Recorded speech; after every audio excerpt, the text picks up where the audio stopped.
nesse segundo bloco, nós continuamos a escutar o desembargador Fernando Cerqueira Norberto dos Santos, embora alagoano, cidadão de Pernambuco e do Recife, atual secretário-geral da Infam, Escola Nacional de Formação e de Aperfeiçoamento de Magistrados. Então, nós falamos um pouco sobre o momento atual da Infam, com o evento 50 anos do Código Tributário Nacional.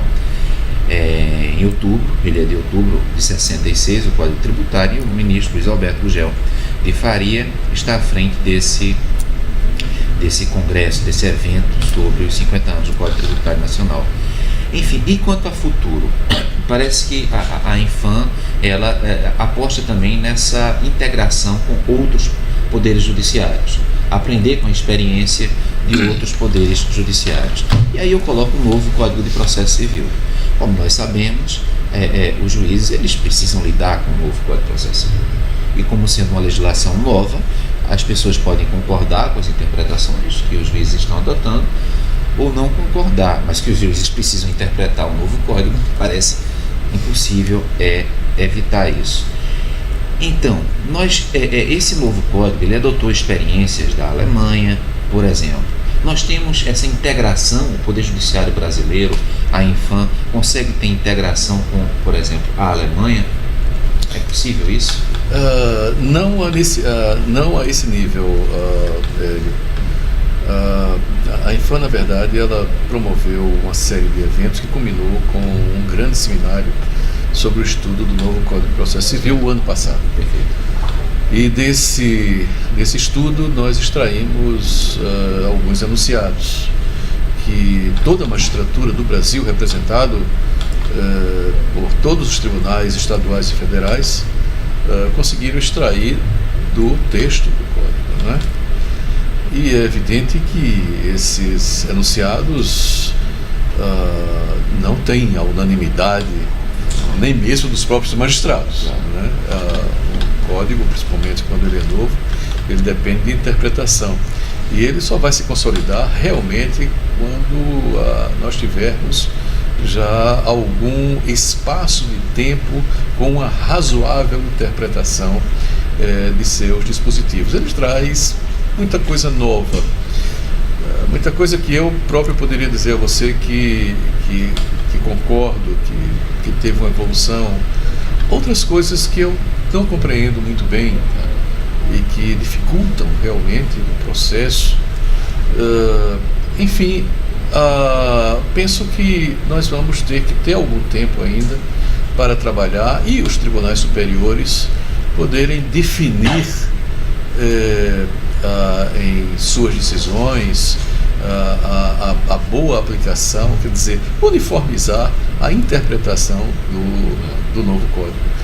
Até aqui, realmente, nós temos interpretações diferentes. E isso é respeitável pelas várias mentes pensantes que nós temos em nosso sistema judicial, não é? Penso que o código deveria ser um código mais simples, não é?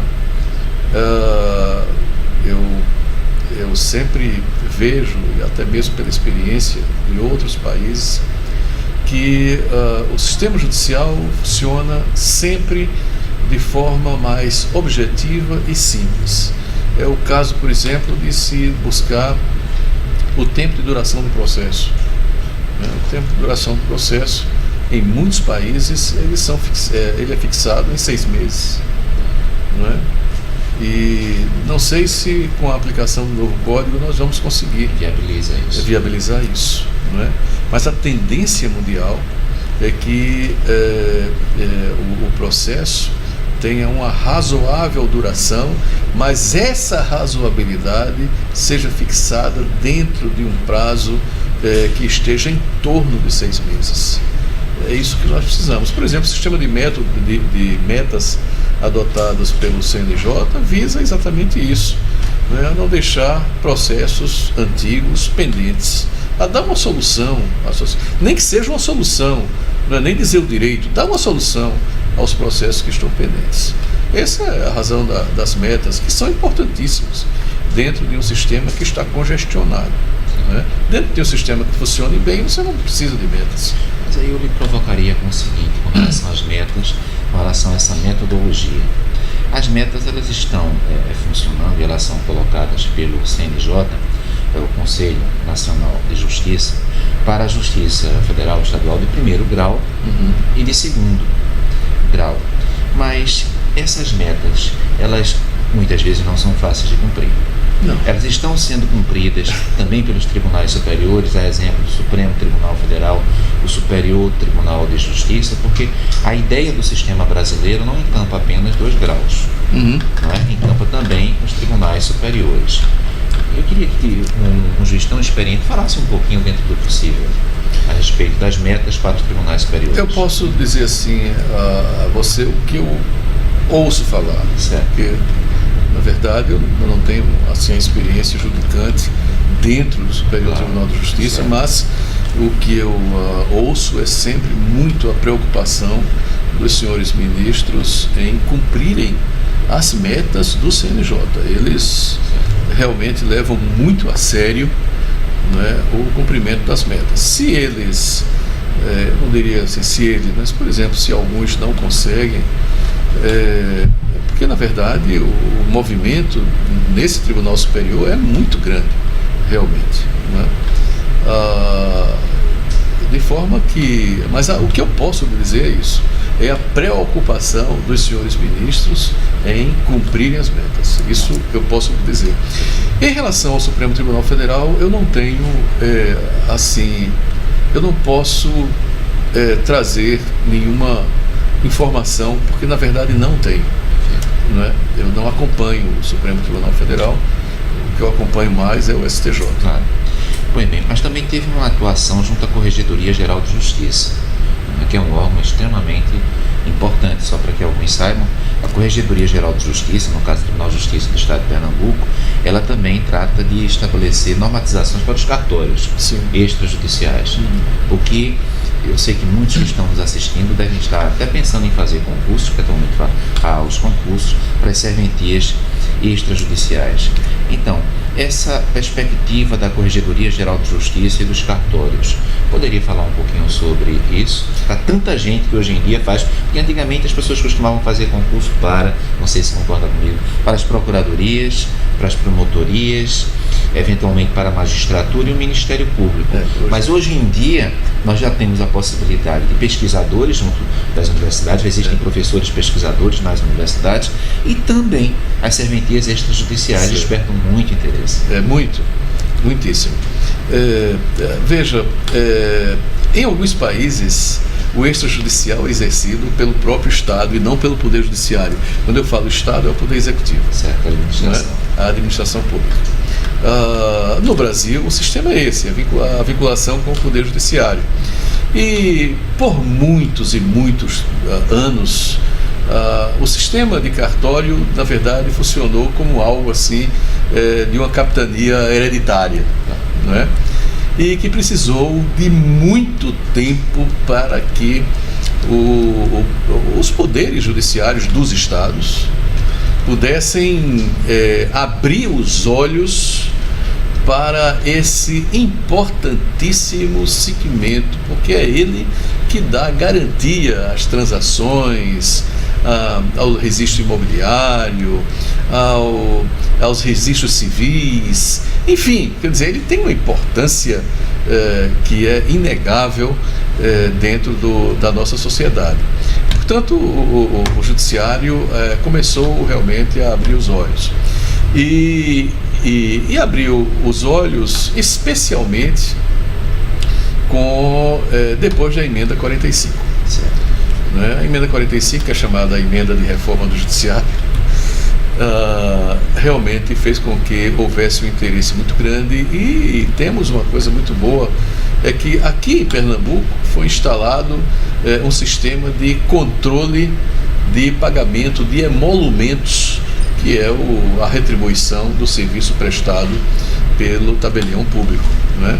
E houve um controle e uma criação de uma taxa pública para que também pudesse remunerar o poder público nesse trabalho de controle. E fazer a limitação, no caso, com a lei de custas e emolumentos. E, evidentemente, treinar os juízes, porque as corregedorias, eles tinham como uma de suas funções a fiscalização do serviço extrajudicial, mas nós não tínhamos magistrados que fossem especializados nessa área. Nossos magistrados geralmente eram especializados na função judicante, no cível, no crime, em outras áreas que começaram a aparecer com proeminência a partir de uns anos para cá. O próprio direito tributário é um deles. Antigamente nem se falava de direito tributário. Quando eu estudei na universidade, por exemplo, nem se falava de direito tributário, direito financeiro, direito do Estado, não é? Então, nós precisávamos realmente de especializar juízes para que pudessem trabalhar nas corregedorias. E por isso, a Infam está preocupada com isso. Tem alguns cursos na área de gestão extrajudicial. E existe um incentivo também dela para as outras escolas em fazer o treinamento desses magistrados para ocuparem funções de destaque, especialmente no acompanhamento do trabalho da gestão cartorial, extrajudicial, treinando com a lei de registros públicos. Isso tem sido feito já com uma preocupação muito grande, especialmente na Infam. Não apenas essa, não. Nós temos também uma preocupação sobre concursos, sobre sentenças, emendas e acórdãos. Perfeito. Também é outro ponto, Hélio, que a gente importantíssimo, porque uma emenda ou um acórdão bem feito, com palavras-chave, né, ajuda a uma pesquisa que você hoje tem uma imensa dificuldade. Em todos os tribunais. Demais, porque se a emenda estiver mal construída, exato, há uma ideia de que o inteiro teor do acórdão é completamente diferente. Perfeitamente, exatamente. Você não sabe às vezes nem o que procurar, não é? Então existe uma preocupação também nessa área. Mas voltando ao extrajudicial, o que nós entendemos importante é que os juízes tenham tocados em si o interesse de fazer cursos nessa área para poder realmente subsidiar as corregedorias, que é a administração pública do serviço extrajudicial, a tomar cuidado, na verdade, de ter um sistema muito bem organizado. Certo. Então é isso que nós pretendemos, quer dizer, estamos fazendo o nosso trabalho. Stanford, Califórnia, PhD em Law. Vamos falar um pouquinho sobre a tua experiência na Califórnia, em Stanford. Fica em Palo Alto. E, na verdade, foi em 1979, faz algum tempo, não é? E a tese que foi defendida, porque na verdade era uma tese realmente nova, né? Era da resolução alternativa de conflitos, que hoje é a tese do momento, né? Então o trabalho feito com conciliação, mediação, tribunais de portas abertas, onde se busca que esses sistemas sejam introduzidos dentro do próprio sistema do Poder Judiciário, né? Isso naquela época já era um pouco mais comum nos países mais desenvolvidos, mas aqui no Brasil não existia, nem se falava nisso, né? Nós realmente tínhamos uma cultura adversarial, né? Fomos aprendizes desse sistema, e somente há muito pouco tempo que nós estamos construindo um novo perfil de conciliação, né? De resolução de conflitos de forma conciliatória. Uma coisa interessante que nós vimos agora na China, Hélio, é o seguinte, que apesar de 1,4 bilhão de habitantes da China e 200 mil juízes, a quantidade de processos por juiz não é tão grande. E não é tão grande por causa da conciliação. No interior, não, sobretudo? Não, você sabe que não é nem os meios alternativos de resolução de conflito que tem influência. É a cultura do chinês que é voltada para a conciliação familiar. Certo. É E aí, interessantíssimo isso. Isso eu queria dizer. É uma coisa nova, sabe? Claro. E nós ficamos realmente surpresos. É que eles têm um sistema lá que controla toda a atividade judicial no país inteiro, não é? A Suprema Corte, ela controla todas as províncias, todo o sistema. Lá não tem Justiça Federal, não é? Então, todo o sistema do país eles controlam. E uma das coisas que foi bem marcante é a cultura chinesa, que é não adversarial. Ela só vai, quando um chinês procura o poder judiciário, aquilo ali bate muito dentro do ego dele, da personalidade dele. Ele não é essa a intenção de eles resolverem adversariamente as suas questões. Oportunidade sobre isso.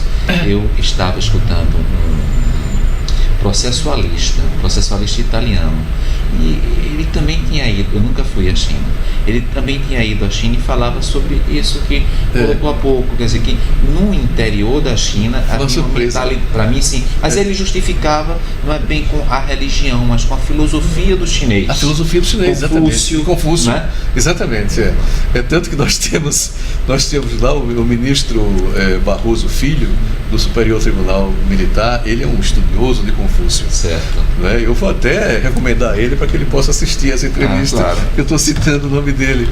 Mas ele é um estudioso, e lá nós podemos realmente ver, não apenas na prática, muitas das teorias de Confúcio, mas também o que é que eles aplicam e a importância que eles dão a Confúcio. Na Suprema Corte, por exemplo, nós fizemos uma visita, tem uma ala destinada aos grandes pensadores da China. Entre eles, aliás, o número 2 da China lá estava Confúcio. Tiramos até fotografia com ele, aliás, brincando com o ministro Barroso, né? Porque nós só falava em Confúcio. Que chega um pouco ao Brasil essa perspectiva, como o Poder Judiciário lida com a cultura de um povo. E chega pouco ao Brasil Confúcio, né? E na China, portanto, toda a ênfase. Toda a ênfase. E quem está na Suprema Corte, Buda. Buda, claro. Claro. Exatamente. Então, são pessoas, vou chamar assim, são autores, são pensadores que quase não chegam ao Brasil. Sim, quase você não vê. Então a nossa cultura não é apenas educação, a nossa cultura é de litígio. E isso, portanto, resvala no Poder Judiciário. Teria algum outro ponto da China que acha que merece destaque? Eu diria... A gente esteve na China agora em julho, não é isso? Em julho, foi. Em julho. Passamos 15 dias na Escola Nacional Judicial. Certo. Se eu fosse falar, doutor Hélio... Um resumozinho. Eu diria o seguinte, eu fiquei entusiasmado. Certo. Eu jamais pensei que eu encontraria um sistema como eu vi, sabe?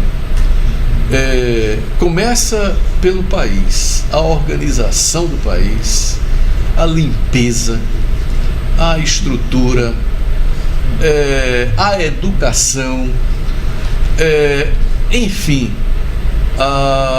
você não vê bolsões de miséria, você tem uma visão que você não espera da China. Naturalmente, eu estive somente em Pequim. Deixa eu te provocar um pouquinho. A China tem uma extensão territorial próxima, enorme. Enorme. O Brasil, se não me engano, é um pouco menor. É um pouco menor. Territorial, e tem uma população, o Brasil tem uma população em torno de 200 milhões. 210 milhões. 210 milhões. E a China, 1 bilhão. 1 bilhão e 400 milhões. Portanto, muito maior. Aí há quem diga que a China, até para sobreviver enquanto Estado, é incompatível com a democracia. Então, só é possível ter uma China tão organizada porque a China não é uma democracia. Mas eu lhe pergunto, com essa abertura, a China é cada vez mais uma potência econômica, da China para o estrangeiro, como é que o brasileiro se sente na China? Em um sistema autoritário, ou não? Ele se sente tranquilo, bem? Teoricamente, como cidadão, você não sente diferença. Certo. Como cidadão. Especialmente como estrangeiro visitando. Certo. Nenhuma diferença de qualquer país que pratica a democracia. Perfeito. Não há diferença. E o tratamento também recebido é o melhor possível. Né? São muito hospitaleiros. A magistratura é escolhida por concurso? Concurso. Concurso público. É concurso público. E é interessante, porque eles são muito uniformizados. Certo. Né? E preparados. Muito preparados. Pra você ter uma ideia, na escola judicial nós passamos 2 semanas. A cada semana nós trabalhamos com 1.000 juízes. 1.000 juízes uma semana, depois outro grupo de 1.000 juízes na segunda semana. Certo. E eles fazem os cursos permanentemente, né, para todas as escolas provinciais. E nas províncias tem as suas escolas, as escolas provinciais. Né? Então, o que você aprende é que existe realmente um regime forte e que existe o partido que realmente traça as diretrizes, não é, para a administração pública. Agora, eles têm o poder judiciário, têm um poder legislativo, não é, e têm um poder executivo. E isso é bastante nítido até quando você visita a Praça da Paz Celestial, que é algo monumental. E porque você tem o legislativo de um lado, do lado direito você tem o grande Museu Nacional, que é o maior museu do mundo, o outro o executivo, o judiciário fica do outro lado, porque na frente fica a cidade proibida e logo atrás da cidade proibida o poder judiciário. E do lado de cá, olhando para a praça, o mausoléu de Mao Zedong, que na verdade eles pronunciam Mao Zedong, né? Isso dá a dimensão da administração pública e eles conversam normalmente sobre a administração pública, sujeita normalmente a um sistema tradicional de administração. Agora, eles têm lá o partido traça as diretrizes. E aí o que você, conversando com os colegas chineses, né, eles destacam sempre a importância do partido. Evidentemente eu estou trazendo apenas a opinião deles, não é? Mas eles trazem a importância disso para o país e que o partido está preocupado com o bem-estar da população e eles têm sentido isso. A China, na verdade, ela é um país completamente diferente a partir da Constituição, que é de 1978. Então ela é construída realmente a partir de 78 para frente. Pra você ter uma ideia, não havia sequer advogados nessa época, né? Então é um país basicamente, apesar de uma civilização milenar, né?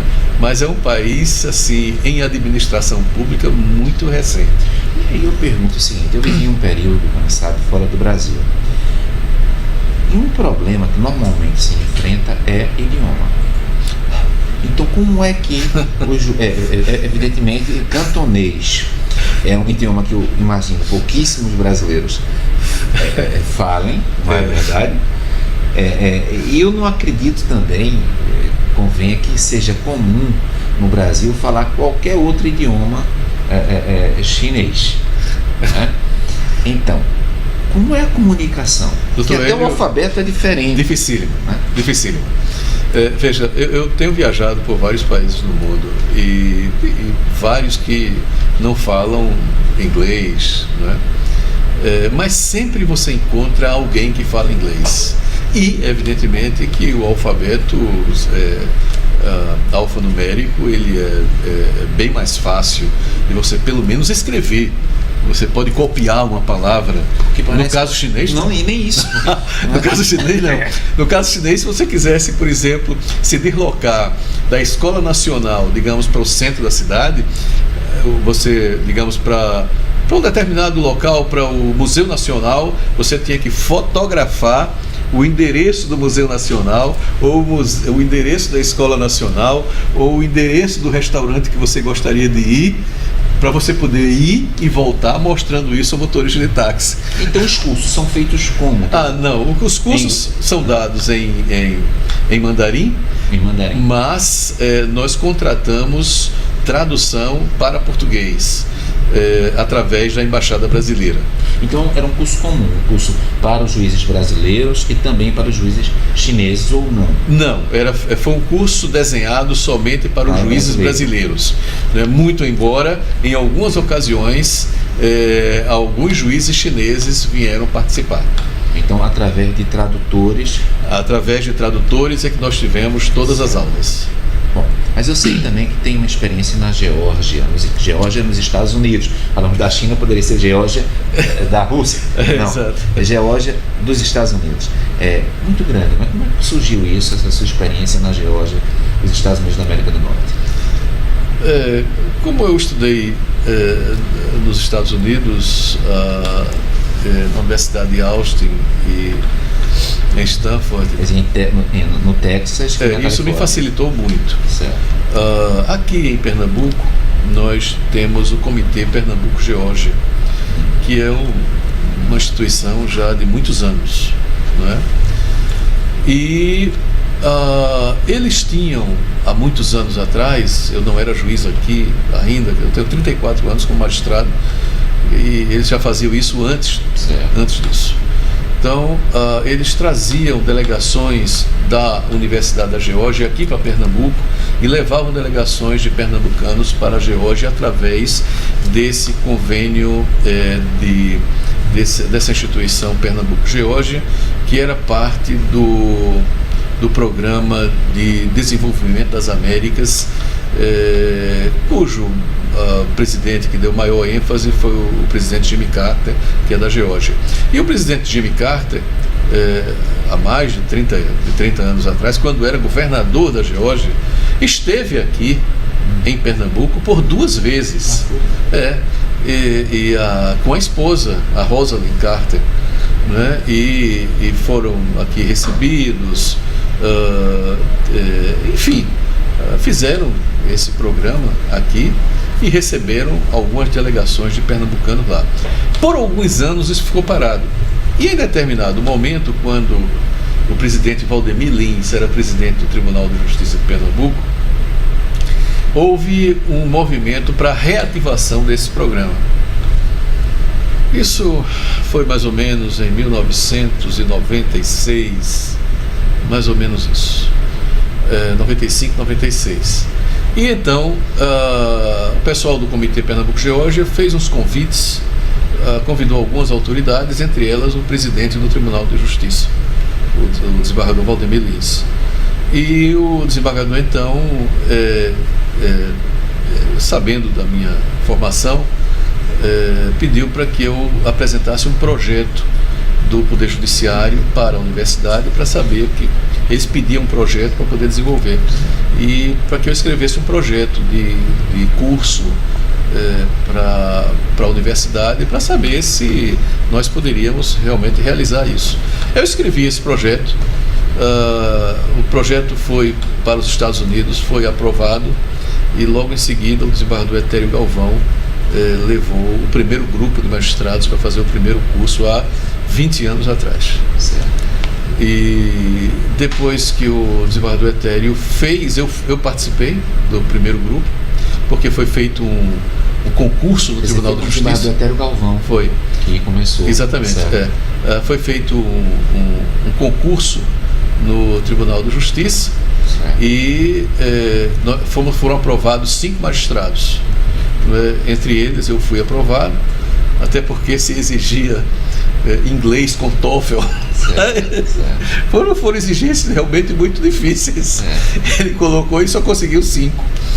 E então eu fui no primeiro grupo, e a partir daí, como eu era fluente em inglês, eu tive uma aproximação muito grande com eles. Quando o Etério saiu da presidência, eles me procuraram para continuar esse trabalho, e então eu levei essa proposta ao desembargador Nildo Neri. Certo. E o desembargador Nildo Neri aceitou. Certo. E deu continuidade a esse programa, que já tem 20 anos. Então há 20 anos que nós levamos juízes brasileiros para a universidade, que é a primeira universidade pública americana, é uma das mais tradicionais, e lá nós temos um curso sobre o sistema judiciário norte-americano. E não apenas a nível teórico, como também com aulas práticas, né? E realmente tem sido um sucesso há 20 anos.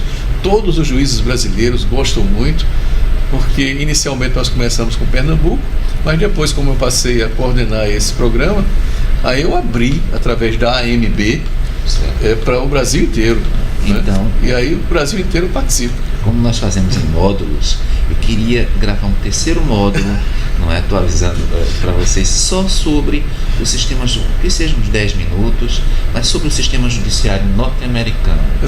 No próximo módulo, portanto, a gente continua conversando aqui com o desembargador Fernando Cerqueira, agora sobre o sistema judiciário norte-americano.